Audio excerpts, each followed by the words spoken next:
Dios quiere que tengamos una vida fructífera. Él ha hecho todo lo posible para cambiar tu vida, para transformar su vida por medio de la fe. En el momento que confiaste en Cristo como su Salvador, creíste en Cristo para perdonar sus pecados, Él le perdonó sus pecados, le dio la vida eterna. Él mismo tomó morada en su vida a través del Espíritu Santo, el mismo Hijo de Dios y el Padre. Y nos dio una naturaleza divina, hermosa, poderosa, a través de la fe. Ahora Dios espera que nosotros respondamos a esa transformación, a esa obra, y que nosotros vivamos por fe, en obediencia a Dios. Él hizo grandes cambios, pero el nuevo nacimiento no es el fin. No es que, bueno, ya Cristo nos salvó, y si bien dice la palabra de Dios, si alguno está en Cristo, nueva criatura es, las cosas viejas pasaron y aquí todas son hechas nuevas. El nuevo nacimiento no es el fin, es el comienzo de una vida de fe.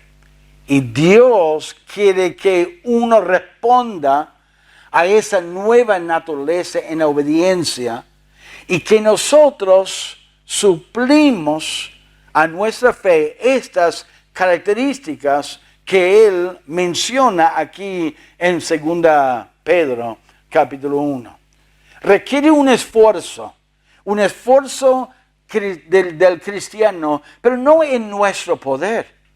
Es a raíz de ese gran cambio que Él ha hecho y ese poder espiritual que Él ha puesto en nosotros.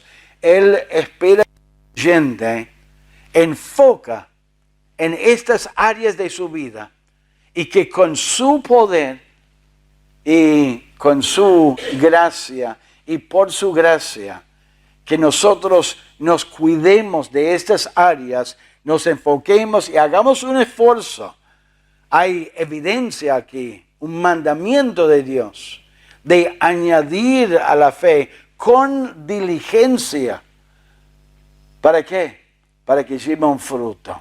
Este fruto no solamente afecta nuestra vida terrenal, pero ese fruto va a afectar nuestra vida en toda la eternidad. Mire en el versículo 5, vemos la responsabilidad de edificar sobre nuestra fe. Hay una responsabilidad del cristiano. La vida cristiana no es algo mágico que de repente uno ve contra su propia voluntad, Dios obrando y cambiando y de repente viviendo una vida diferente. Dios quiere nuestra obediencia a Él y Él nos da de obedecerle a Él. Hay una responsabilidad. Miren versículo 5. Vosotros también, poniendo toda diligencia por esto mismo. ¿A qué se refiere Él? Por esto mismo. Por la nueva naturaleza que Él menciona. Por esas que Él nos ha dado para poder aprovechar y vivir esa vida piadosa. Por esta nueva naturaleza que Él ha hecho. Por esta salvación tan grande y tan completa que Él ha efectuado en nuestra vida por la fe. Acuérdense, hermanos, que la salvación no es algo que nosotros logramos por un esfuerzo nuestro, por obediencia a Dios.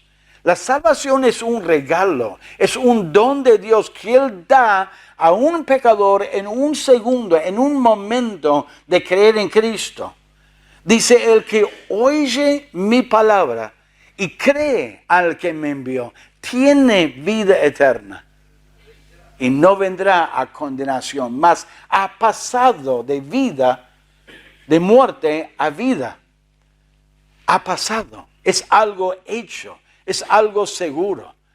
Cristo dijo en Juan 10 que el creyente está en su mano y en la mano de su Padre y que nadie puede sacarlos de ese lugar. Es algo seguro. Y como recién cantamos, el Señor nos ama por siempre, para siempre. Él nos salva y nos perdona nuestros pecados. Es algo seguro. Pero hay muchos creyentes que no están viviendo a la luz de su salvación. Algunos creyentes flojos en su vida espiritual, egoístas, orgullosos a veces, que están viviendo una vida donde parecieran que no eran creyentes, tomando decisiones que están perjudicando su vida espiritual. En 1 Corintios, Dios habla a los hijos de Dios de no cometer fornicación, de no ser idólatras, porque están haciendo participar al Espíritu Santo, que su cuerpo es el templo del Espíritu Santo. ¿Y por qué exhorta a los hermanos no hacerlo? Porque es posible que un verdadero creyente viva en desobediencia y rebeldía a su Padre Celestial. Dios quiere que uno viva por fe. Hay una responsabilidad, vemos en 2 Pedro, de vivir por fe y una responsabilidad de responder a esa vida de fe. Hay una responsabilidad primero. Por eso Él dice en versículo 5, vosotros, ustedes, todos ustedes, por esto mismo, por la obra de Dios en su vida y esa nueva naturaleza de vivir por fe y añadir, Él va a decir, añadir a vuestra fe. Él nos ha dado todo lo que pertenece, dice versículo 3, las cosas que pertenecen a la vida y a la piedad. Pero requiere que el creyente responda. Él nos ha dado eso y quiere que nosotros respondamos a lo que Él nos ha dado y que vivamos de acuerdo con esa vida y la piedad. Es nuestra responsabilidad. Por eso hay muchos creyentes, uno examina su vida y ve y observa y no viven una vida llena del fruto del Espíritu. No viven una vida de bendición. ¿Por qué? Porque hay una responsabilidad individual. ¿Por qué algunos creyentes viven contentos y viven bendecidos por Dios y viven hablando a otros de Cristo y viendo la bendición de Dios y otros no? Porque algunos están actuando sobre esa fe personal que tienen. Están respondiendo con una responsabilidad individual. Están aprovechando lo que tienen. Están viviendo en obediencia a Dios. No podemos nosotros cambiar, digamos, sin la ayuda de Dios en nuestra vida, sin esta obra de Dios de salvación. Por eso algunos por ahí empiezan a venir a la iglesia y no ven su vida cambiando. No ven el poder de Dios en su vida. ¿Por qué? Porque no tienen una fe personal de Dios. No tienen a Dios en su vida, cambiando su vida. No tienen esa naturaleza divina que Dios da a los que tienen una verdadera fe en Dios. Ahora, nuestra responsabilidad delante de Dios. ¿Qué estás haciendo con la fe que tenés en Cristo? ¿Estás añadiendo a la fe? ¿Estás cultivando esa fe? ¿Estás asumiendo la responsabilidad que Dios nos ha dado en cuanto a nuestra fe? Hay una responsabilidad individual. Pero número 2, hay una responsabilidad espiritual espiritual. Mire lo que dice en versículo 5. Poniendo toda diligencia por esto mismo, añadid a vuestra fe, y luego va a explicar 7 elementos que tenemos que añadir a nuestra fe. Hay una responsabilidad espiritual de crecimiento espiritual.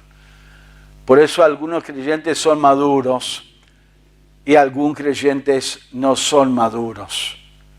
En Hebreos capítulo 5, el escritor de Hebreos decía a los creyentes, en Hebreos 5:12, dijo, porque debiendo ser ya maestros, después de tanto tiempo, tenéis necesidad de que os vuelva a enseñar cuáles son los primeros rudimentos de la palabra de Dios, y habéis llegado a ser tales que tenéis necesidad de leche y no de alimento sólido.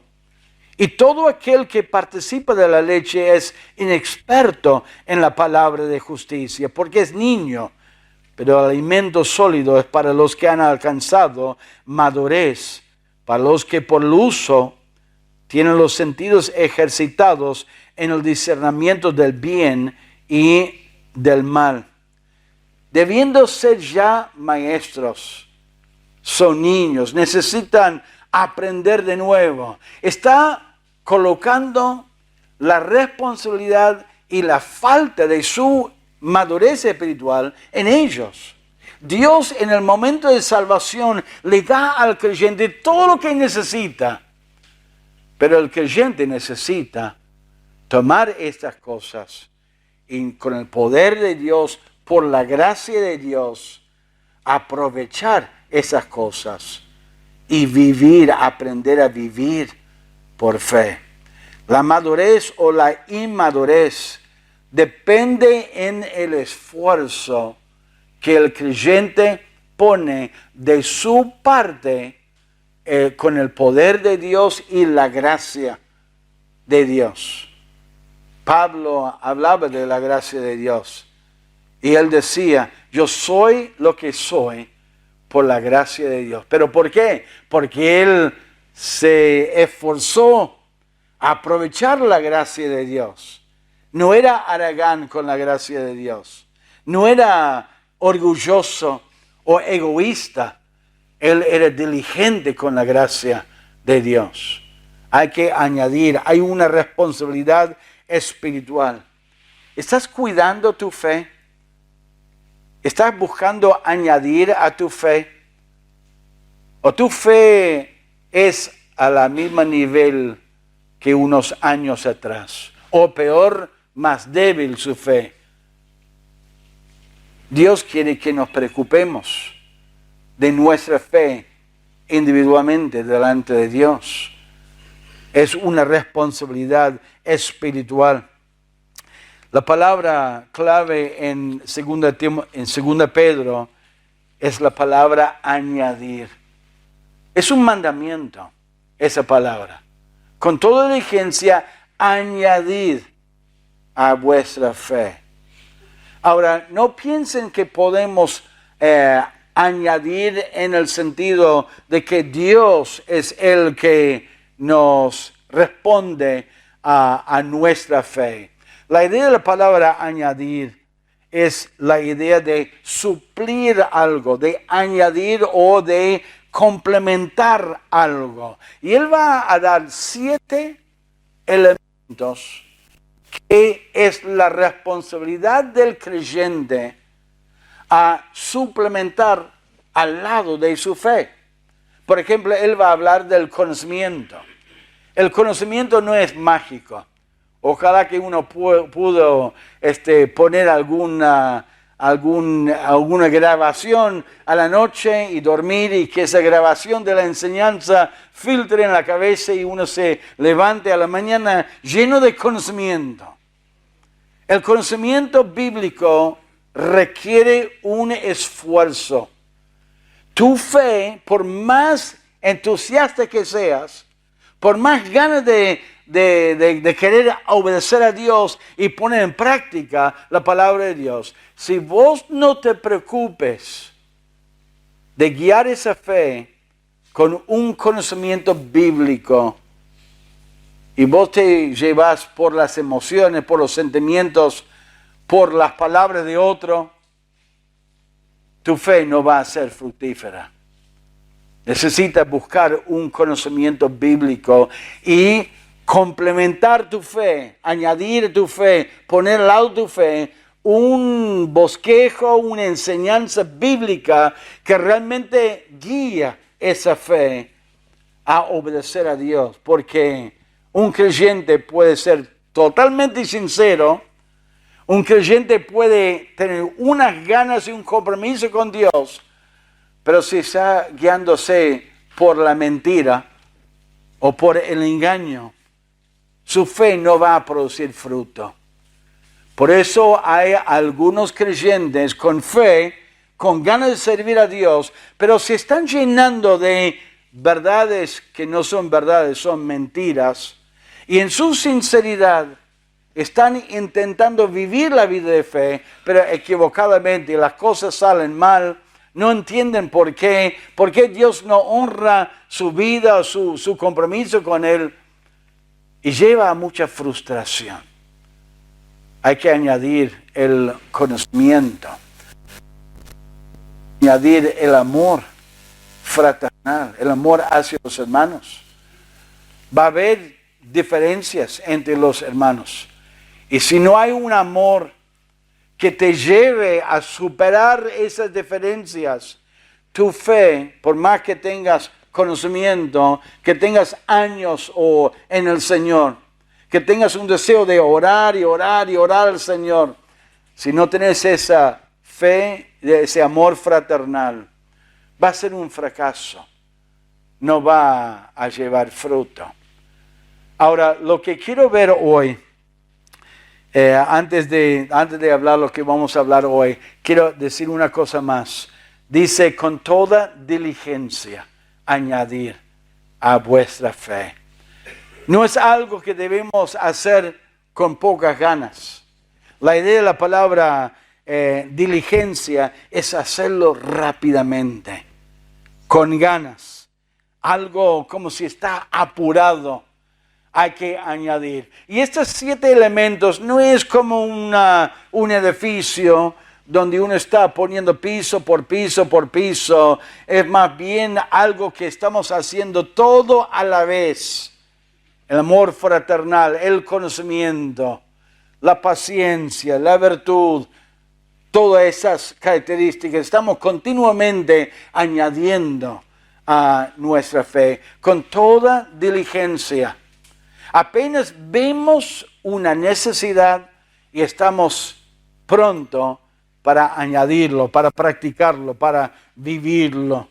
Dicen Filipenses que debemos ocuparnos de nuestra fe. Esa es la idea aquí en 2 de Pedro, de ocuparnos de nuestra fe, aprovechando lo que Dios nos ha dado a nosotros y viviendo por fe.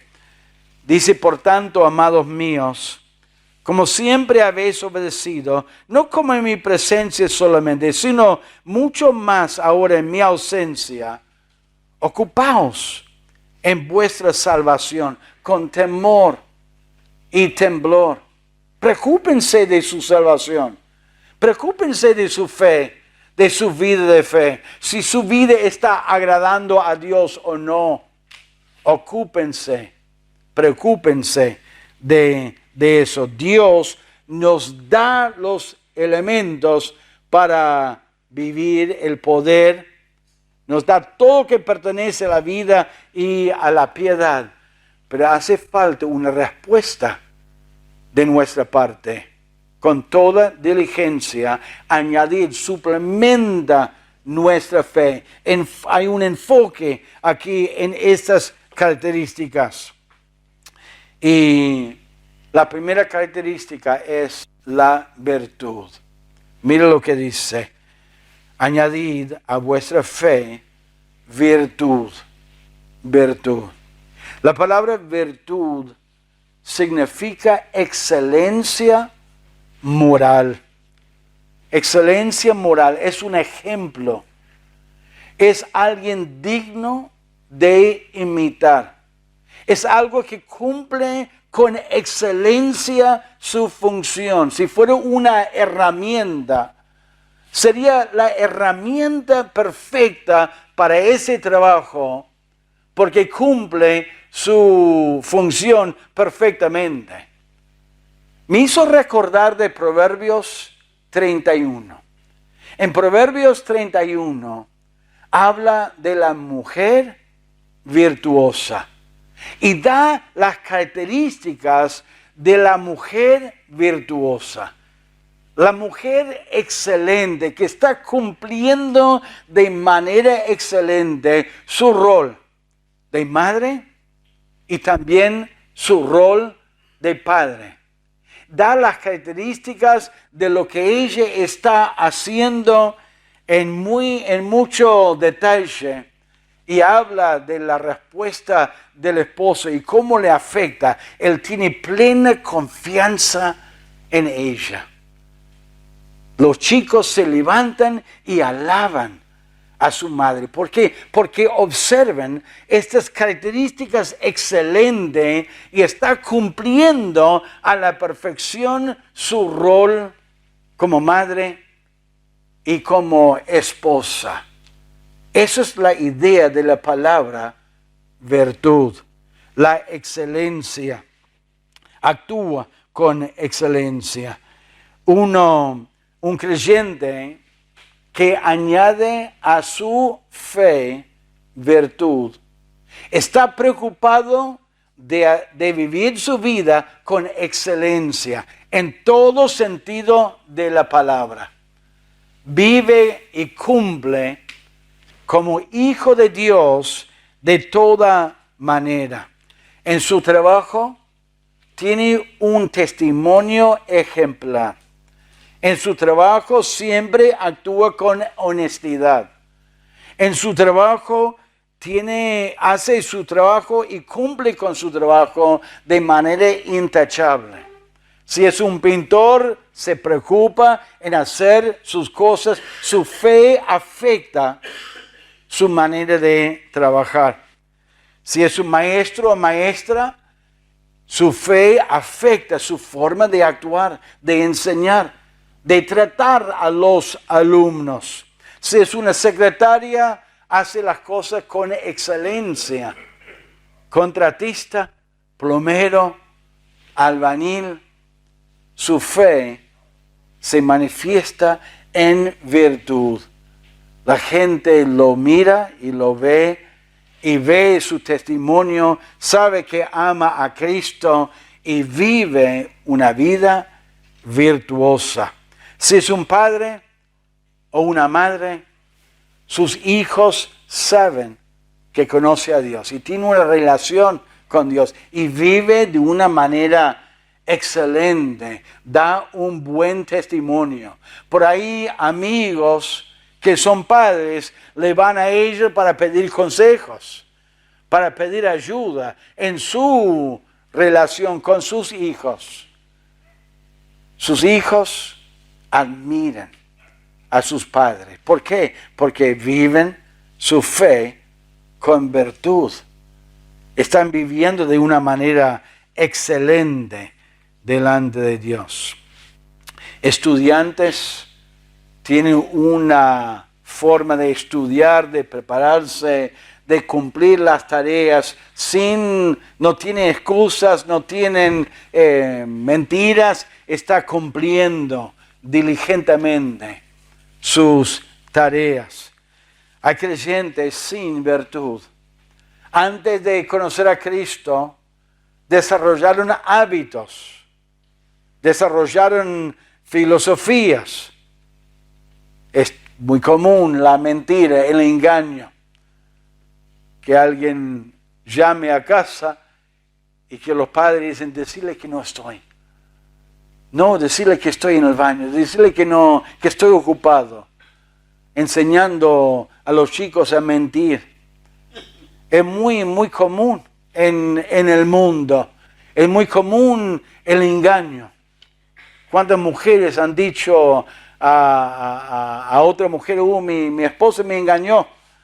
No, pero eso es común, eso siempre pasa, como si fuera normal. La juventud, la inmoralidad, como si fuera algo común y natural. Y uno se convierte a Cristo y está acostumbrado a vivir de una manera. Dios ha roto esa tendencia y Dios ha perdonado ese pecado. Y el creyente puede vivir de manera excelente. Pero la tentación es volver a esa vieja manera de vivir. Y es triste cuando el creyente vive como si no fuera creyente. Y sin virtud, sin de una manera excelente, dando un buen testimonio. Los hijos no tienen respeto para padres que no son virtuosos. Esposo, esposa, no hay respeto. Cuando hay desconfianza, cuando hay rebeldía, cuando hay inmoralidad, cuando hay una falta de respeto. La Biblia está llena de hombres y mujeres que eran virtuosos, que daban un buen testimonio, que no solamente tenían fe, confianza en un Dios que les salvaba, pero también acompañaba esa fe con una vida virtuosa, como el profeta Daniel, que estaba dispuesto a sufrir por su fe en Dios, viviendo una vida excelente. La misma razón por la cual sus compañeros querían deshacerse de él, engañaron al rey a su edicto de que nadie podía orar a otro Dios que al rey, era porque ellos eran corruptos, porque ellos sacaban de los impuestos que juntaban para el rey. Y como Daniel era excelente y hacía las cosas bien, querían sacarlo de ese trabajo. Y Daniel era excelente, confiaba en Dios y Dios lo protegió a él aún de esa trampa. A veces, añadiendo a nuestra fe, virtud trae consecuencias de los que no quieren a Dios y no quieren obedecer a Dios. Ahí es la prueba de nuestra fe y de nuestra obediencia a Dios. Muchos en el Nuevo Testamento, como Pablo, como Timoteo, vivieron virtuosamente, de una manera excelente en su vida personal. La fe es solamente el comienzo, hermanos. Convertirse a Cristo es solamente el comienzo de una vida de piedad, de una vida de bendición, de una vida de fruto espiritual. Es necesario añadir a nuestra fe, de suplementar la fe, de traer al lado nuestra fe y complementar nuestra fe con virtud, con y por el poder de Dios.